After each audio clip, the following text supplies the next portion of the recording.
Hi folks, today I'm doing something a little different.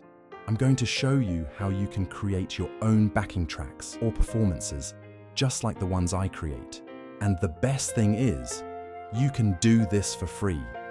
That's right, I said free. To get started, you'll need to download the Band in a Box app. So head on over to the App Store, search for Band in a Box, and then download the app. The app is free, or at least it was when I made this video. Although I personally use the desktop version of Band in a Box, this mobile app is enormously powerful and will create tracks every bit as good as the full package. That said, the mobile app doesn't have all of the functions of the desktop package, but at the same time, I've discovered some things you can do in the mobile app that you can't do in the desktop version, so it swings and roundabouts. When the app has installed, fire it up.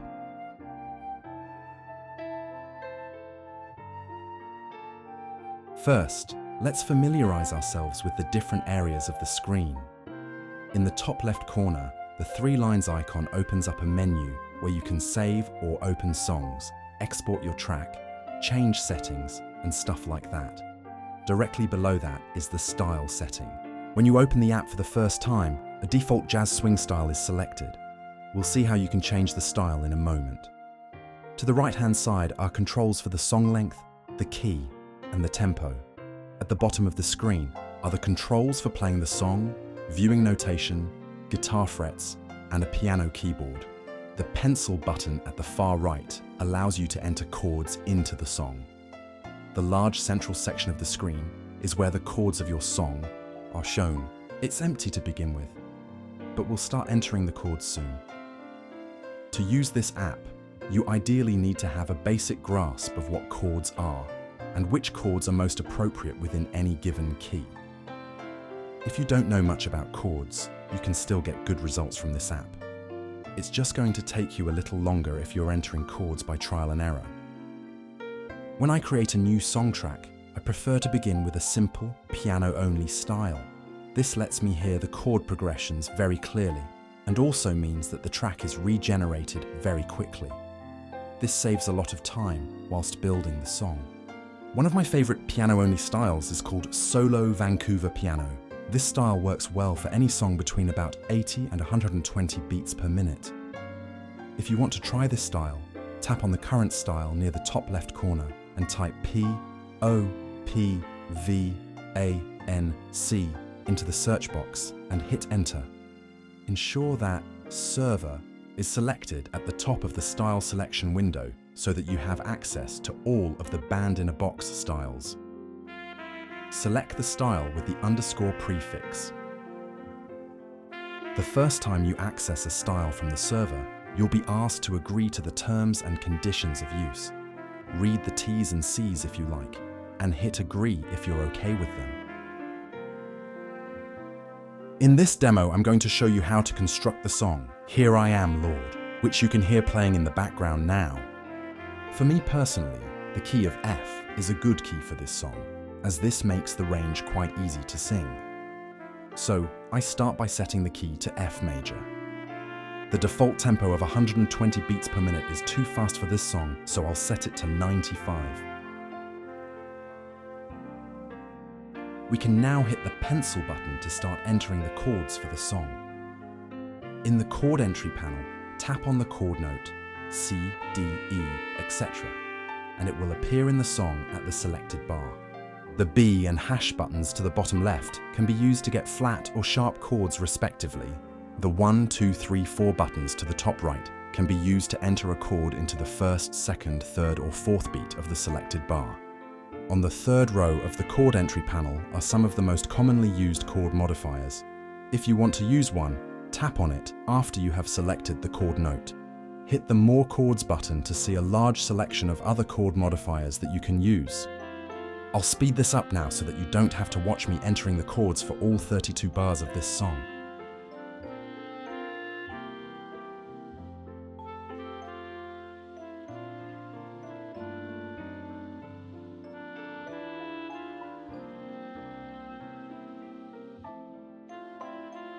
Okay, so before we play the track, I'm going to do one last thing, which is to set the section markers in the song.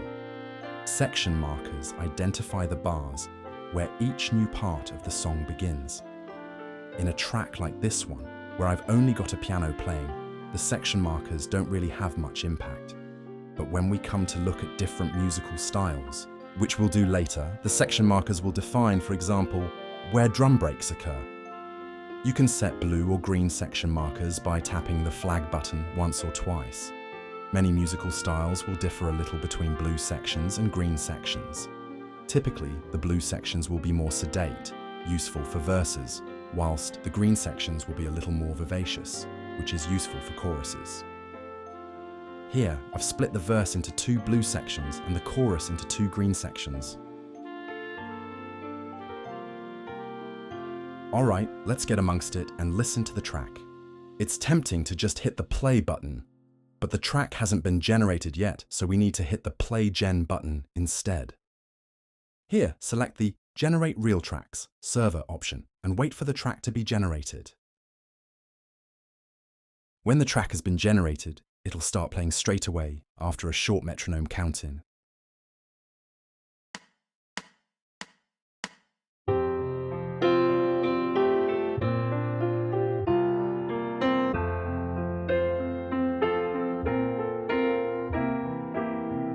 What you're hearing right now is a raw recording of the track as it is being played by the app. I have not added any special effects or modified it in any way.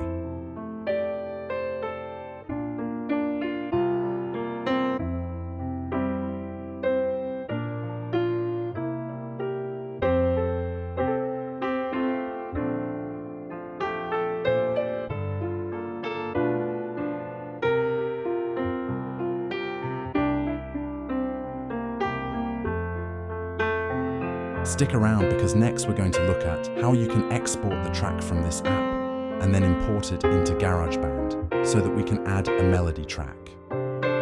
Technically, we can add a melody track here in Band in a Box, but I find it easier to do in GarageBand.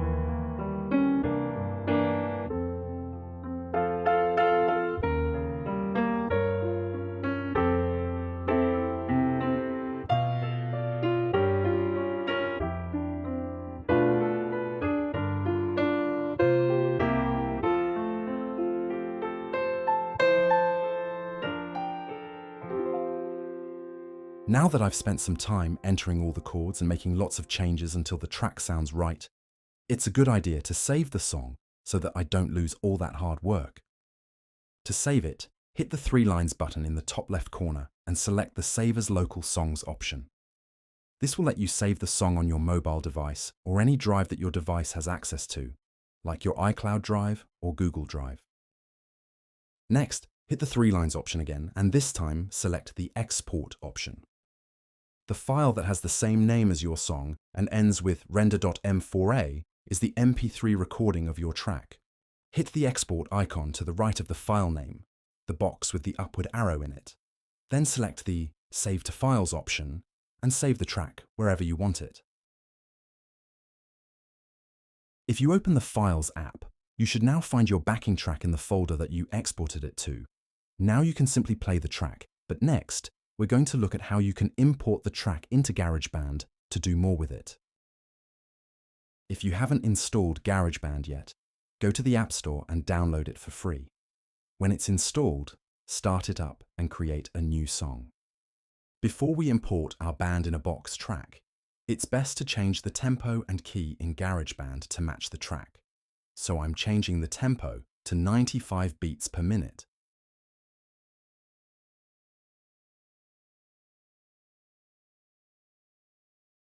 And the key to F major.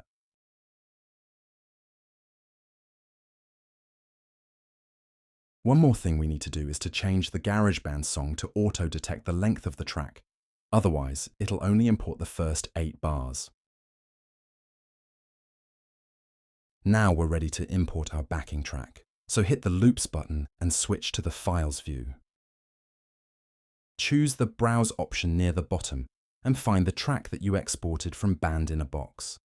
Tap on it to import it into GarageBand. Now, with your finger on the track, Drag it into your GarageBand song into the space below the piano track.